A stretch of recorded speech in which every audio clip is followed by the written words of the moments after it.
Richard Calloway thought he had seen every luxury money could provide. Until the evening he entered his mansion and came to a complete halt. His daughter, Sophia, who had been confined to a wheelchair for years, was laughing joyfully as the new maid, Janelle, spun barefoot across the polished floor. Rage surged within him as he thought of the broken rules and the dignity at stake. But then something extraordinary happened. Sophia's foot twitched, her fingers curled, and for the first time in years, her body seemed to respond. Richard's anger faltered. The staff exchanged glances, whispers filling the air, and the question lingered. Could healing be coming from the maid he nearly dismissed? If this is your first time watching one of our videos, don't forget to hit the subscribe button. Your support means the world to us and helps us bring more powerful stories your way. Stick with us till the end, and if this story touches you, share your thoughts in the comments and pass it along to a friend. Let's begin. The morning sunlight filtered into the Calloway mansion, cold and unforgiving, casting its harsh light over the space. Janelle Brown paused in the doorway, steadying her breath, the strap of her second-hand tote cool against her palm. Beneath her feet, the marble was polished to perfection, and the hum of the air conditioning filled the silence with an almost stifling presence. She straightened her posture, as if the very air demanded it. The butler's shoes clicked softly in front of her, and she matched his pace, her eyes catching on the immaculate banisters and the faint scent of lemon cleaner that lingered in the air. The quiet, controlled atmosphere was punctuated by the discreet cameras tucked in corners, ensuring every moment was captured. She adjusted her sleeve and smoothed a stray braid, whispering to herself, "Let's work," before stepping into the rhythm of the mansion. She learned the house through its sounds. The swing of the pantry door, the soft creak of the upstairs floorboards, the murmur of the air vents, and the framed photo near the office. It was a picture of Richard Calloway, his eyes sharp and unwavering beneath a smile that didn't quite reach them, standing with a woman who had warm, kind shoulders and a little girl, the same one in the wheelchair, standing on grass in the sunlight. Janelle's throat tightened briefly as she looked at the photograph, then refocused on her tasks. The house echoed with quiet conversations. Two caterers slipped into the kitchen, trays in hand, and one murmured to the other about the foundation event happening that evening. Janelle overheard mention of the boss, and the words stuck in her mind. The staff followed the rules closely. No music, no unauthorized rooms, and no conversation beyond what was necessary. Janelle worked quietly, polishing frames, arranging glassware, and moving through the mansion with an almost mechanical precision. She passed the playroom on her second round of chores, her eyes catching sight of the familiar image of Sophia in her wheelchair. The little girl's gaze was distant and still, her dark lashes like curtains over eyes that never seemed to wake. The room was calm, dust motes floating like slow snow, and Janelle felt a knot tighten in her chest before releasing it. She smiled briefly, a small gesture of comfort, and moved on with her work. As the day wore on, the mansion took on a rhythm of its own. The sound of the front door closing behind Richard Calloway echoed through the house, signaling the end of his day. Janelle continued her chores, moving through the rooms with quiet efficiency. By the time evening came, her shoulders ached with the weight of the day's work, but the mansion's silence remained unbroken. She stacked towels outside Sophia's room, brushing her knuckles lightly against the softness of the fabric. The nurse inside adjusted the monitors as Janelle caught Sophia's gaze for a brief moment. No smile, no frown, just the stillness that had become her world. Janelle gave a small wave, her hand lifting before she moved on, the air thick with the weight of unspoken words. As the night came, the mansion's lights dimmed, and Janelle made one final check through the playroom. The star-shaped music box was still in place, catching the light from the lamp. She stood for a moment in the stillness, letting the quiet settle around her, feeling the rhythm of the house. She picked up her tote and left, her footsteps silent as she walked down the corridor, the music box's tune still echoing softly in her mind. The next morning, Janelle found herself caught between the rhythm of her work and thoughts of Sophia. The little girl's eyes held a sadness heavier than any marble floor in the house. As Janelle dusted the playroom, she found herself once again standing near the music box. This time her fingers brushed its lid, hesitated, and then opened it. The tiny ballerina inside began to twirl, the tinkling melody filling the quiet space. Sophia's gaze, usually so distant, was fixed on her.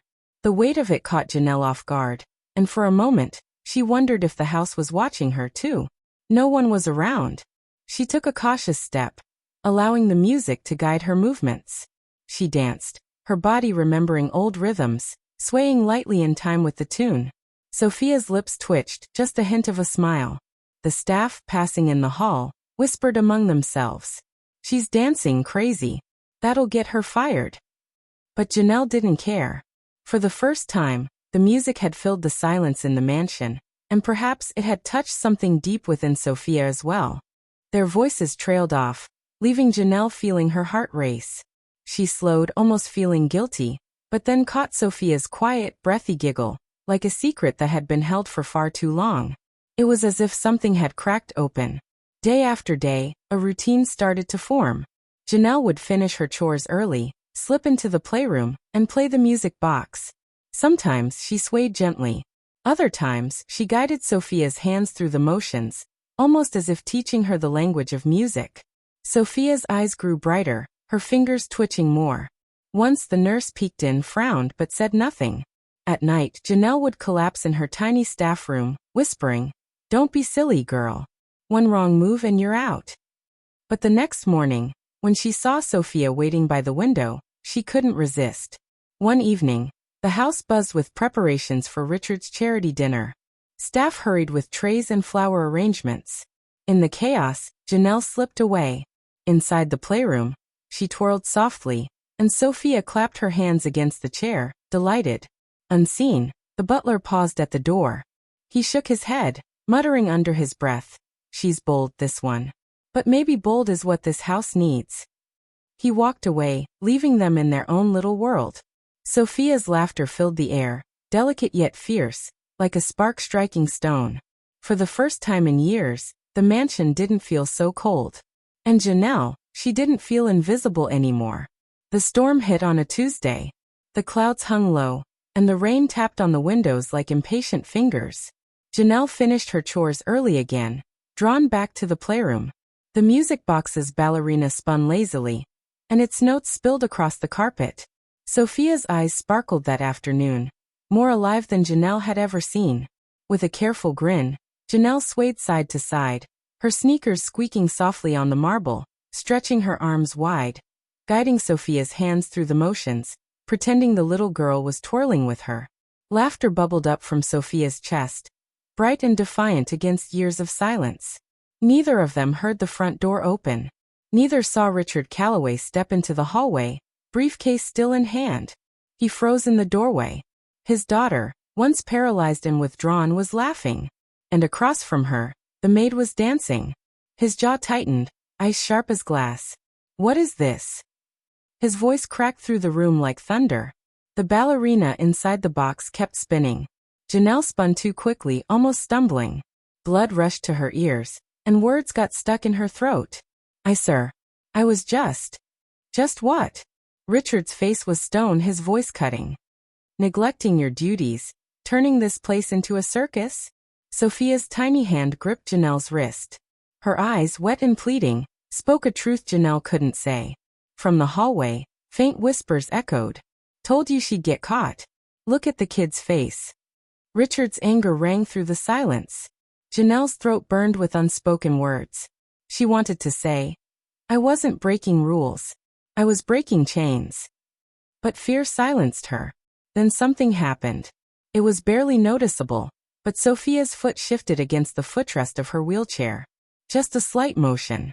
Her fingers flexed, trembling like branches in the wind. The room froze. Even Richard's fury faltered. Janelle's breath caught, and tears welled in her eyes. She whispered, trembling, "Do you see? She's responding. It's working." For the first time in years, the impossible had cracked the surface, and Richard Calloway didn't know what to do with it. The house was quiet, and the rain slowed to a drizzle, raindrops crawling down the tall glass like veins. Inside the playroom, Richard stood frozen, his briefcase forgotten at his side. He had seen it, the undeniable movement of his daughter's foot.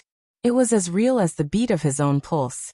Janelle knelt beside Sophia, her voice barely above a whisper. "You're waking up, sweetheart.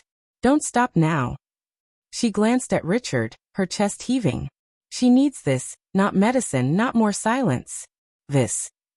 Richard's eyes darted between them. Fury tangled with disbelief. His world had been built on control, measurable outcomes, and power. Doctors had failed. Therapists had failed. Yet here a maid, barefoot in a playroom, humming to a cheap music box, was succeeding.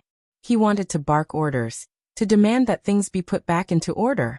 Yet Sophia's eyes, bright and alive, stopped him. He saw his late wife in that smile, and a ghost tugged at his ribs. Without a word, Richard left. He didn't storm out. He retreated, shaken. That night he returned. He didn't announce himself. He lingered in the doorway, watching Janelle spin softly, guiding Sophia's hands.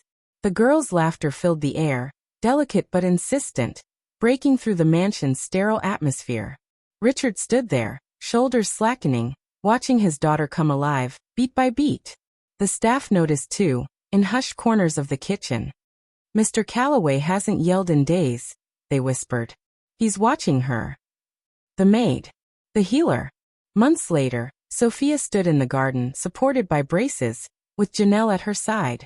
Richard stood with arms open. Applause filled the air, but Richard knew one truth. Money hadn't saved his daughter. Love had. And sometimes, love came from the people the world didn't notice until they danced their way into your life. One day, while reviewing papers in his study, Richard's butler slid a file across his desk. "Sir, you should see this," he said. Inside was a faded dance academy program, a scholarship award, clippings about Janelle's once promising career, cut short by her mother's illness, a dream quietly abandoned behind mop handles and laundry baskets. Richard sat back, the weight of it pressing against his chest. That evening, he entered the playroom, not as a judge or master, but as a father. He watched as Sophia, with trembling effort, lifted her foot from the wheelchair footrest, just inches, but it was hers. Janelle steadied her hand, her eyes shimmering with pride. Richard's voice broke the silence, softer than anyone had ever heard it. "No more cleaning floors, Janelle. From today, you're my daughter's therapist and her teacher." Gasps rippled through the staff when the news spread. In the kitchen, whispers changed from doubt to awe. The maid had become the healer. As the weeks passed, the mansion, once echoing with silence, now pulsed with laughter, drifting from the playroom. Sophia's hands lifted higher, her voice stronger, her smile wider. And Richard? He found himself pausing outside that door every evening, no longer afraid of what he might see, but hungry for it. One morning, as he sat in his study, a file slid across his desk. It was from the butler about Janelle. Richard sat back, the weight of it pressing against his chest. That night he entered the playroom, not as a judge, not as a master, but as a father. Sophia, with trembling effort, lifted her foot from the wheelchair rest, just inches, but it was hers. Richard's voice broke the silence, softer than anyone had ever heard it. "No more cleaning floors, Janelle. From today, you're my daughter's therapist and her teacher." The staff gasped, and whispers of awe replaced the doubts. The maid knew the healer. It wasn't the money that saved his daughter. It was love.